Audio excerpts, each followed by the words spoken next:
We are making a circle design, a dot design today, and we're using crayons. So I'm going to start by folding my paper into 4 sections, and I'm going to do that just by taking this 8.5 by 8.5 square and folding it that way, and then folding it this way. An important part of the dot story is signing your name to your art. So I'm going to write my name with my crayon. Nice printing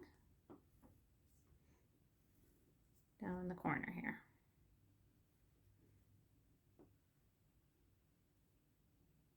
So it sort of becomes part of the artwork itself.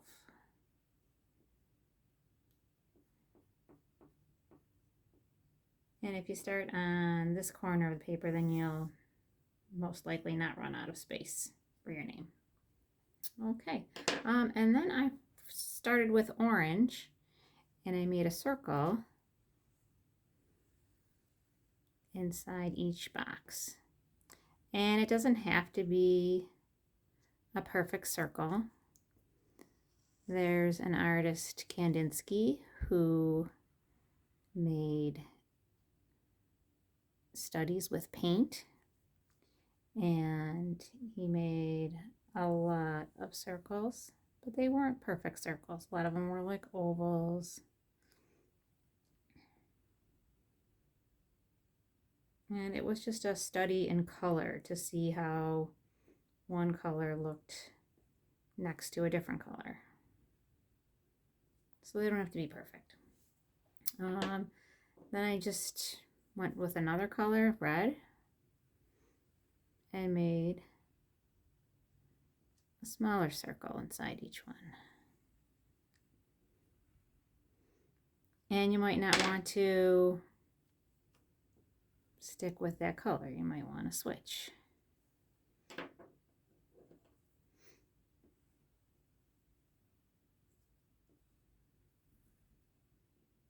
And I try to skip around the letters of my name so that they become a part of the design.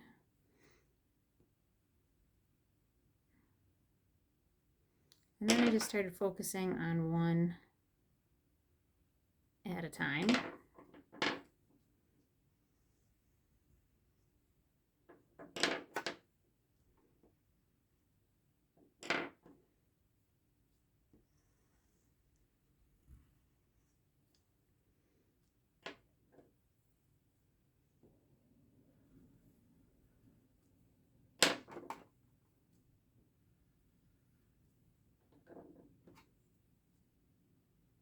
So sometimes I was working in rainbow order, sometimes not.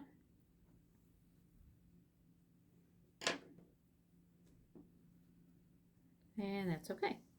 So I've got just a basic layout of my different colors, and then I just started coloring in some of the spaces. So the outline color doesn't need to necessarily match the inside color that you use.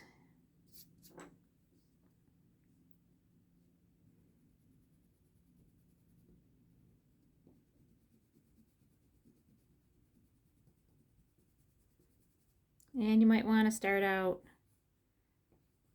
working lightly first with your crayon and then getting darker.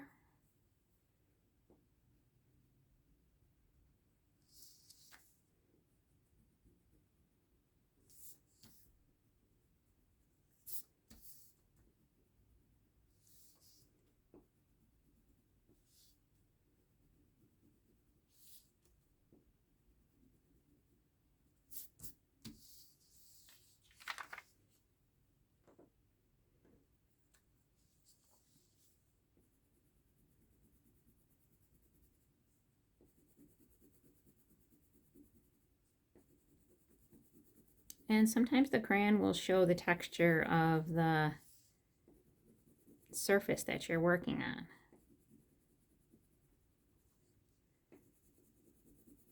So if you don't want that texture to show, you can put a few more pieces of paper underneath.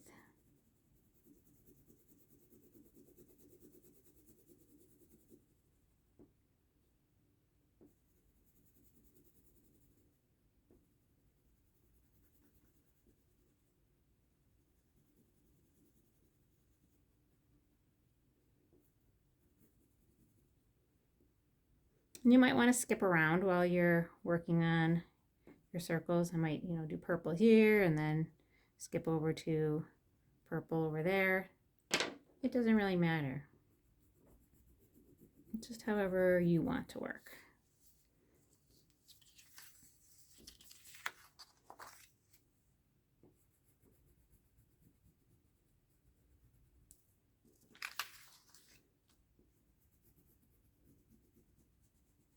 So I kind of have a plan already in place for my colors because I did my completed example. I showed that first and now I have it as a reference.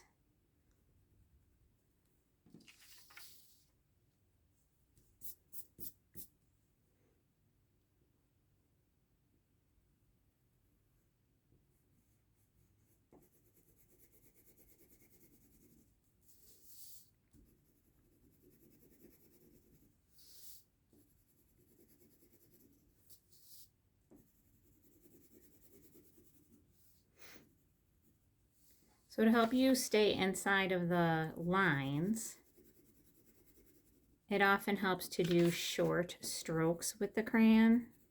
That means back and forth in a small space. A long stroke would be a long line.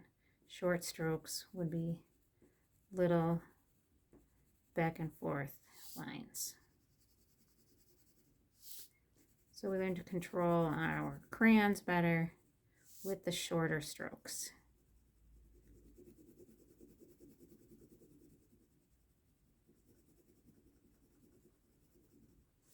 And then when I go back over a little bit darker, you can see that my colors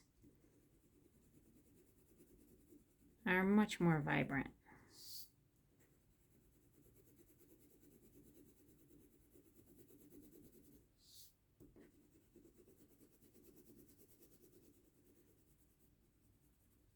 And they're also much smoother looking. You see less of the crayon lines and more of a solid filled in color when you press harder with the crayons. I left a little bit of an edge around it so that I'm going to try to go over with orange.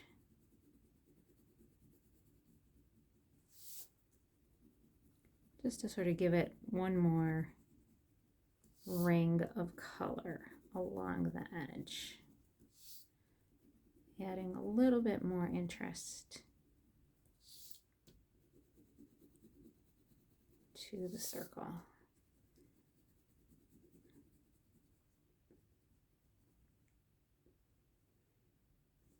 And we can think about also our color wheel and which colors are next to each other on the color wheel. Or also what I like to think about is which colors are next to each other on the rainbow.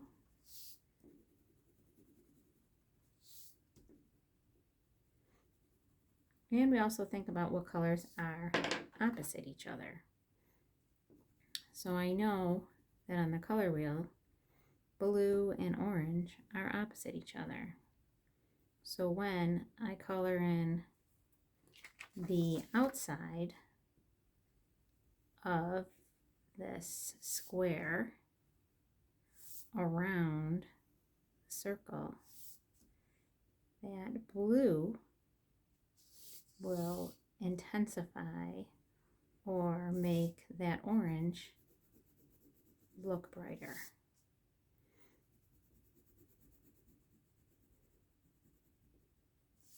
So if I want the orange to look brighter, I will put some blue next to it. If I want the blue to look brighter, I'll put some orange next to it. Not overlapping, because overlapping will start to mix the colors, but next to each other.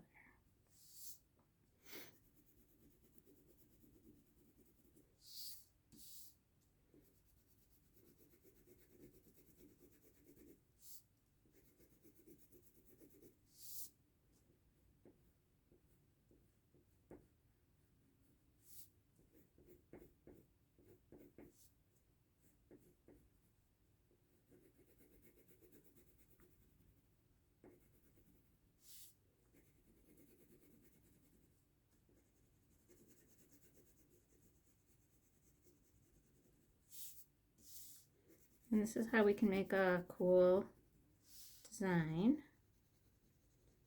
just by starting with circles and dots.